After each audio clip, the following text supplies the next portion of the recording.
Okay, so let us start with 3 Solar Bells. I'd like to invite you just take a moment to relax your body and come back to yourself, center your body and your mind as you listen to the Solar Bell. May the Solar Bell invite the energies of love and kindness, energy of healing to us and to everybody.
So dear brother and sister, today is Tuesday, March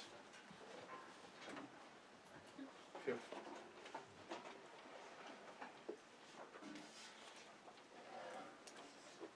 So how is everybody? Good. There's an empty chair here, you'd like to come and sit on the chair? Nice.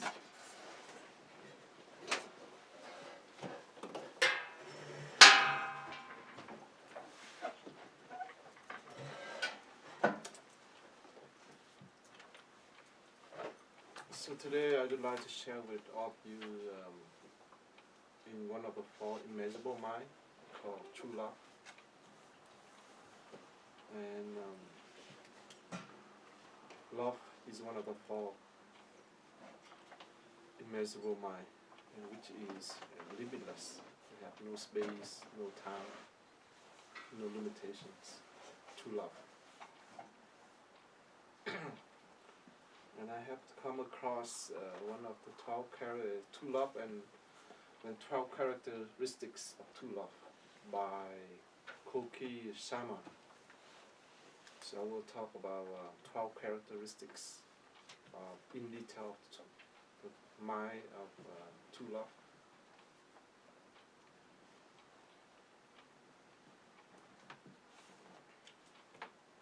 Because I think in for me in this life, true love is very important in our life, in everyday life. It doesn't matter who you are, whether you are a parent or a spouse or brothers or sister or whoever you are, you have to have some kind of love in your life. So love is like, for me, is like food, nutrition.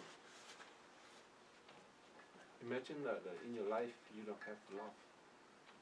You're very dry, you're very lonely. Right?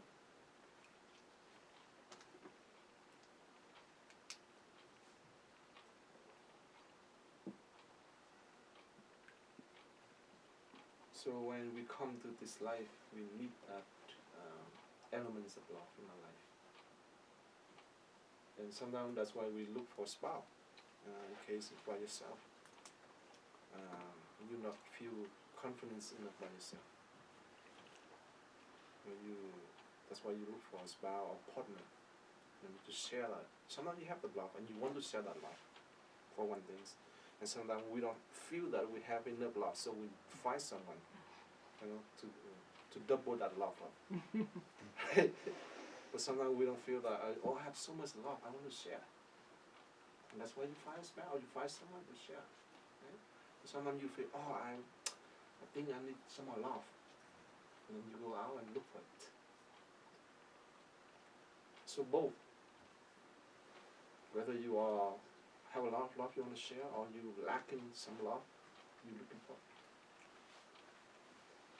But according to the true mind of love, this have to be, it cannot be external, have to be in yourself, in your consciousness, in your mind.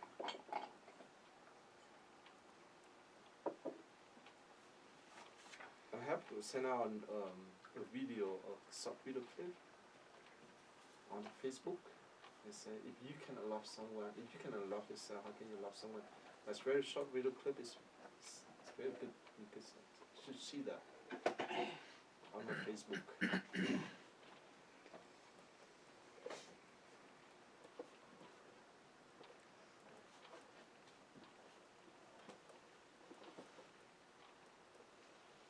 And even you come to a community, for example, a Sangha, for example, and that Sangha have to have some kind of love, care. That's why you come. Right? If you come to the Sangha and then there is no sense of love, no care, you will not come. You will not come back next time. The community.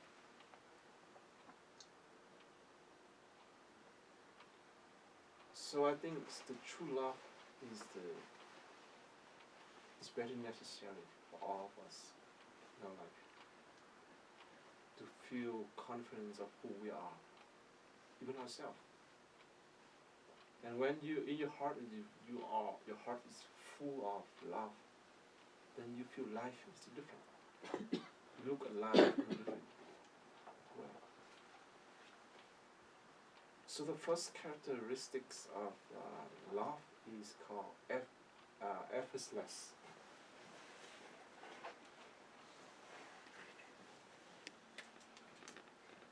Excuse me.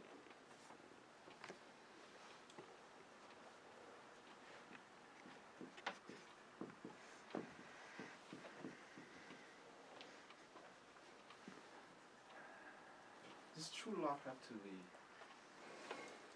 effortless.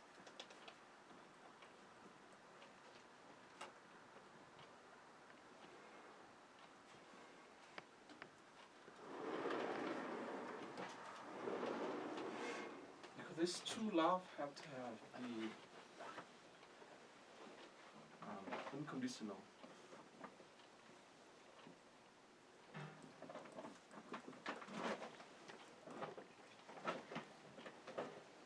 Unconditional is called effortlessness. It's very natural in your heart. It's just like your blood.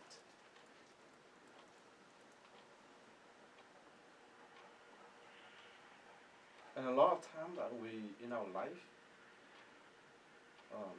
we have love, but that love is not effortless. Right? You have to make some effort to love someone. Even your children, you have to make an effort to love your children.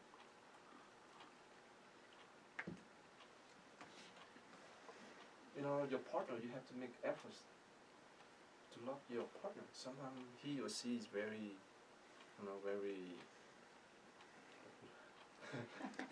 very difficult to love. At first sight, you feel like at the first sight you see him or her, you make an effort. But as you learn and as you get together, and then after you get engaged, you get married, then there's so many things that reveal to you that you haven't known before. And sometimes if I know that I never marry with you. If I know all this, I will never. That's why we get divorced. So that kind of love is not effortless. And this effortless, you have to do a lot of practice, a lot of meditation on it. It have to be no condition. You love someone with no as. You have to accept both the negative and the positive of that person. And in each of us, we have both. And sometimes we have more negative than positive a lot of time. That's why if we don't practice, we have a lot of choice. If we don't practice. And especially you come Normally you are a friend is okay, but when you come to love to live together, then you see a lot of things, and you experience a lot of things from that person. A lot of negativity. And day by day, sometimes the language get harsh, more difficult to listen.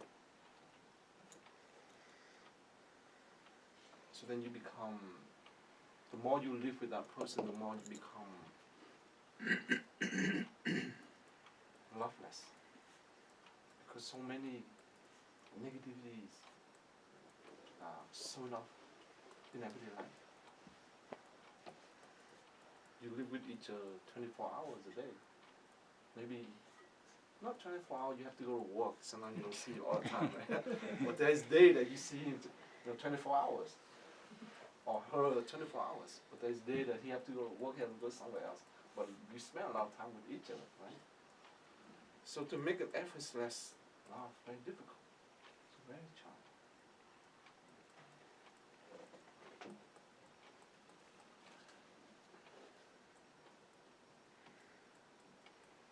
You have to accept that person as he or she is the way that person is. Sometimes that person is very messy, At the beginning you don't see that. But when you come together and you live together, and you can see all this messy, all the clothes everywhere, socks everywhere, and hair is falling everywhere, all the kind of stuff. Now the first sight you don't see that, and when you live together and you see all that, and you experience that. So then you have to make an effort.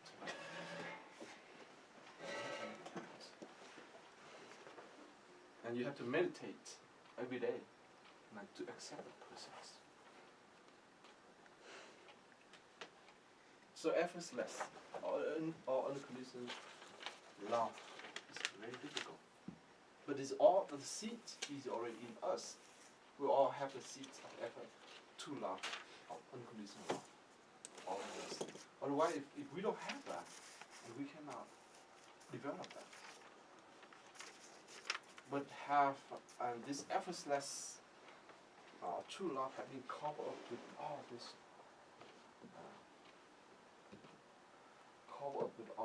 negative, bad karma, negative karma already. Yes. So you have to practice such way that you will have to water this seed of true love, or effortless love every day. Sometimes you just close your eye, just walk by that, just let it go. Right? But if you keep holding on to, continue to keep holding on to that, you will be very irritating. Right? You're very itchy of what happened, whatever you see. So the second characteristics of true love is called mutual respect.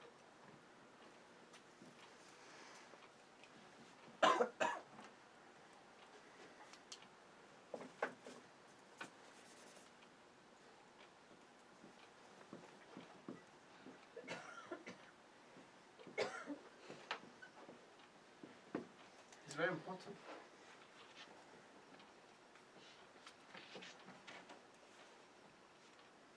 Mutual respect.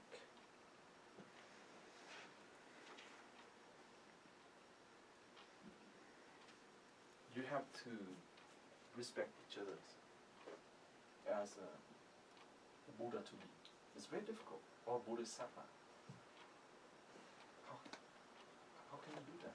Somehow because this person is always yelling at you, just very harsh in their speech, in their way of looking, and very messy. It's very difficult to, when we live together, it's very difficult. Day by day, and you deteriorate this kind of qualities, mutual respect for each other. Because everyone needs some kind of respect, right? We all need to be respected. It doesn't matter who you are. We all need to have respect. Even children, Don't think that he's or she's your children, you don't respect him or her. Young kids.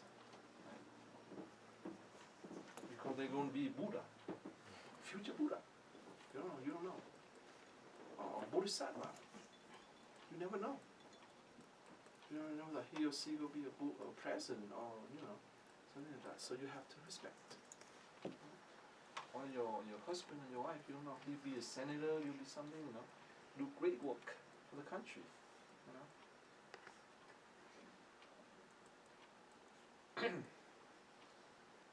So, when you respect a person, as the Buddha nature, has a possibility, the potential to be of some great human being with your unconditional love. You have to worry that, for example, all of you here will be bodhisattva.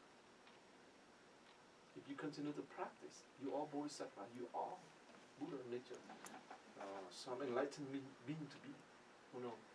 This doesn't matter how long it takes. It can take many lifetimes. But some of you already, who know, you already been a bodhisattva to, The bodhisattva here, this means you can do a very small thing, but with the heart of love, with the heart of listen. So you don't have to do such great big things to be a bodhisattva. You step out here, you see an ant, you don't step on an ant's life, you respect an ant's life. You're already a bodhisattva. You see an ant and you don't kill them.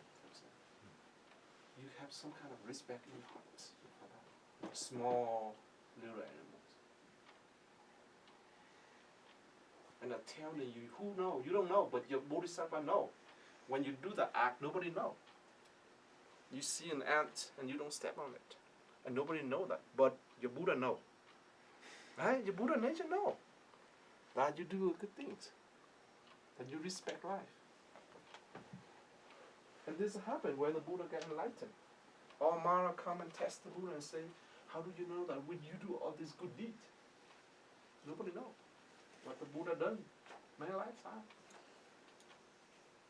But the earth know, Mother Earth know. And that's why the earth was shaking. They say, who is your witness? Mara asked the Buddha, who is your witness? Of what the things that you be done, respect. And the earth shaking. And they say the earth is, I'm your witness. I'm your witness. Right? So if you respect the little things, nobody know. Nobody know. But the earth know. The energies of your enlightenment, energy of your awareness know. So when you are truly a practitioner, you are truly love, then your energy really know that. But a lot of time, we don't see that, we don't feel that. Right? So mutual respect is very important. When you have mutual respect, then you will not discriminate anybody. Right? If you respect, mutually respect anybody. You don't see that people's skin and you are with their color and you disrespect them, for example. Mutual respect and you respect every color, of who that person is. With your heart of love, with your heart of respect. Right? Because why don't we have so a lot of discrimination go, everywhere? Because we are lacking this mutual respect. If we see that the nature of awakening everybody, then we respect them. Wherever, even back, even homeless. Yesterday I drive by, I go to Westminster, and I see a homeless female friend. And I say that, who knows? I drove by and I saw it. She said, whole side I'm homeless. And every, and I realized every who be under her heart, she carry the energy of bodhisattva. Now, doesn't mean on the form that she's homeless, doesn't mean she's homeless. So when we see that homeless people on the street, don't Don't give rise to the minds of underestimate them, who they are. And if we have that true love in our hearts,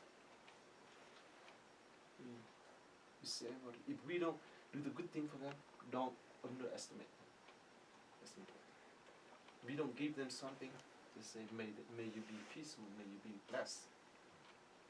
Give rise to some good energy in your heart, in your mind.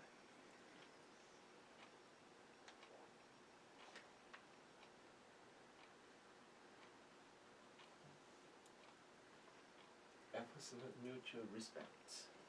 And the third character is acceptance.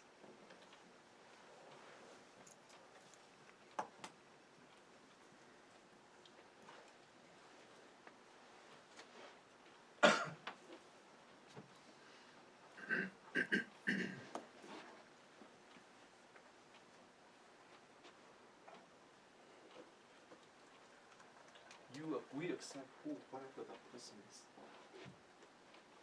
Accept him, but you have to have some kind of insight, not active acceptance. What I call active acceptance. You have to be very active, you have to be very engaging. You don't become a passive acceptance. Passive acceptance here, I say, for example, you see a situation and you don't act. You accept into a situation, but you have to act. You have to do something. Sometimes we say, oh, it doesn't matter, it's not my business. A lot of times we say that. It's not my business. And we just walk away. We accept the situation and we don't act on that. We do something to help improve the situations. But you have love in your heart. For example, you see children that abuse, for example. You accept the situation, but you have to do something to help the children. You see the violence happening in society. You accept that.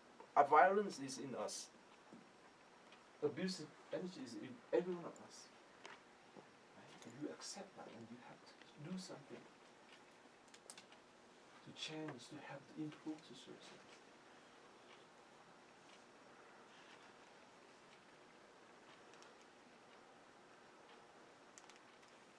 You see people abuse each other, for example. And you accept the situation, but you have to help.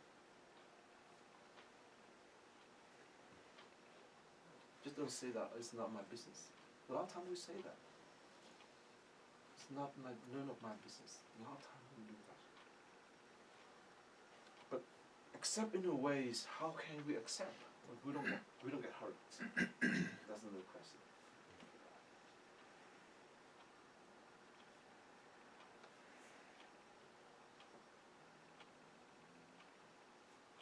You see your children, for example, sometimes we see your children do something, and you have to act right away. It's hurt him or her, for example. You accept that.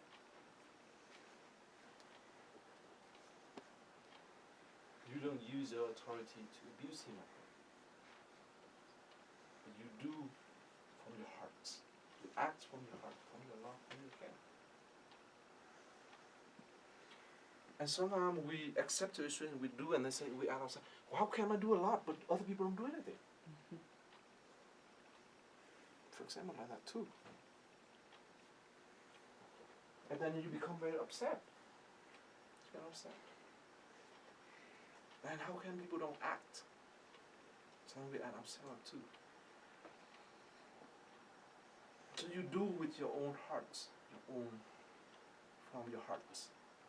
And you invite. The important thing is, how do you don't get upset, but how do you invite people in? To work together. Later on we call teamwork. Teamwork.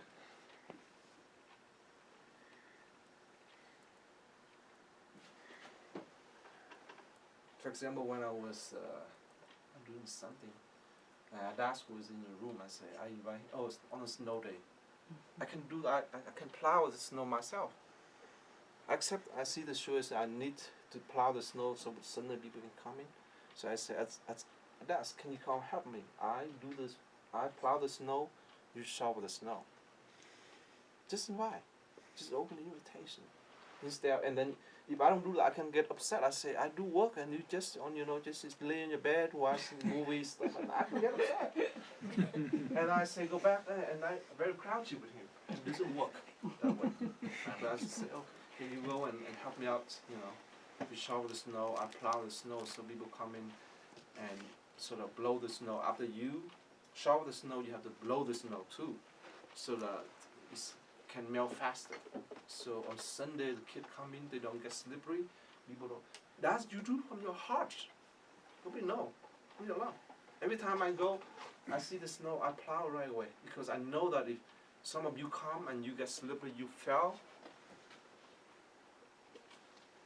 and something is not good, right? So when you act from the love, and you don't feel, and then from the unconditional, you feel you work, you can be tired, but when to rest, it's very, you recover very quickly. You don't get a long time tireless.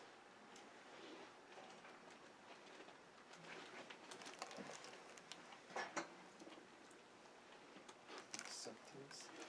And the fourth characteristics is selflessness.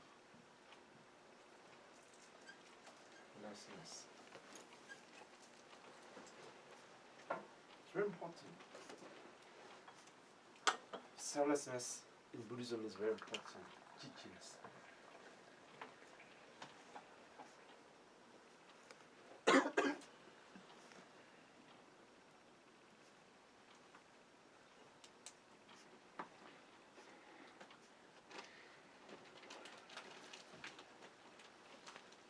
Selflessness here, that means you see the connection between you and the people around you. For example, I'll give you an example. We all have the same. Doesn't matter. We all have flesh. Connection. We all have bone. We all have hair. Right? We have the earth element, and we all connect in that way. We have to breathe the air. We all have to breathe the air.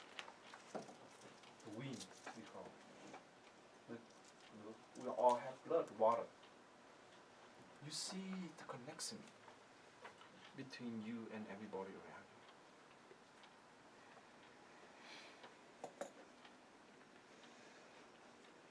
you. And Thay Zen Master has used the term interbeing.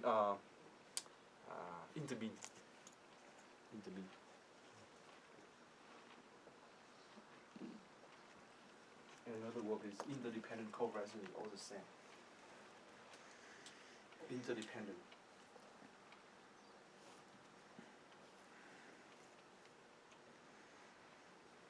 So yourself connect to some other people's self.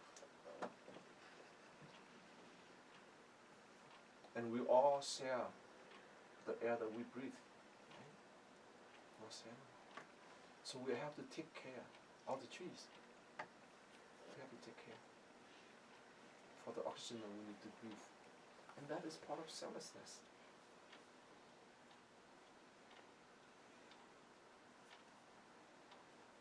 And in Buddhism we call no ego.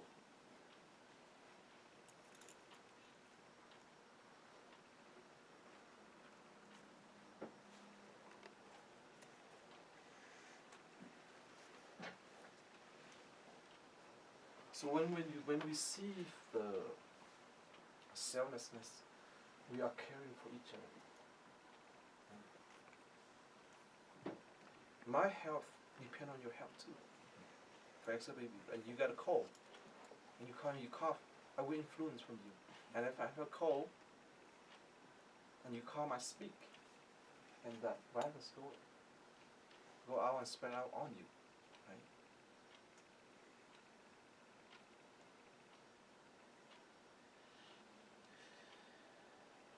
And we can see the interactions, the connection of interaction. That's how we act is affecting each other. For example, once some of us, if we say something and not very mindful, for example. It affects everybody. And it's happened. Mindful, and then sometimes the way that we accept it is too. Someone will say something that it's mutual influence. So in that sense, we see that ourself is related to everybody. Selflessness in that sense. Please come.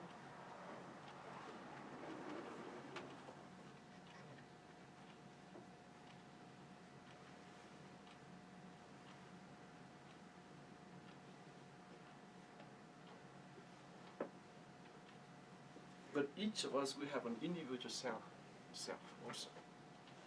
We have to take care of our individual self for the health, for the benefit of everybody. Also, we have for me, I call it individual self. We call common self. Common self. You call it what? Common.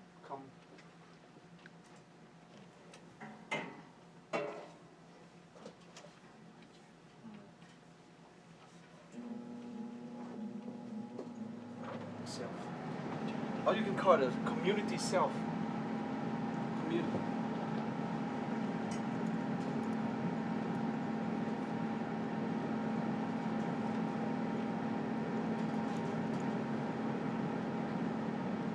So we have to take care of ourselves also. You take care of yourself, you take care of your family. You take care. For example, one person is passing away, the whole community is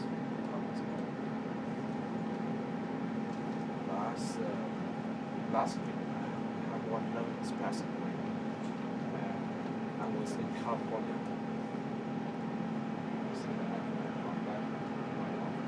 So I come back on Tuesday last week, Tuesday night, it's 8. And I was late for the show talk on TV. And I came out and then I was checked in already. But I was so relaxed. And I came to the right gate.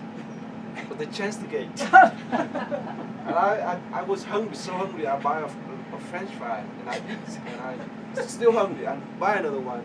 I was enjoying a French fry. And I saw 2 members of our community pass by and they say hello to me. But the gate changed, they go to the gate. But they didn't tell me that the gate changed. So I was sit there, I enjoyed French fry. 6. I said 6:30. How come nobody here? I look around and I say, oh, the gate changed. So I was late. So and I have to go back and I have to fly out, check out the next morning on Wednesday. Oh, no. I fly on Wednesday morning.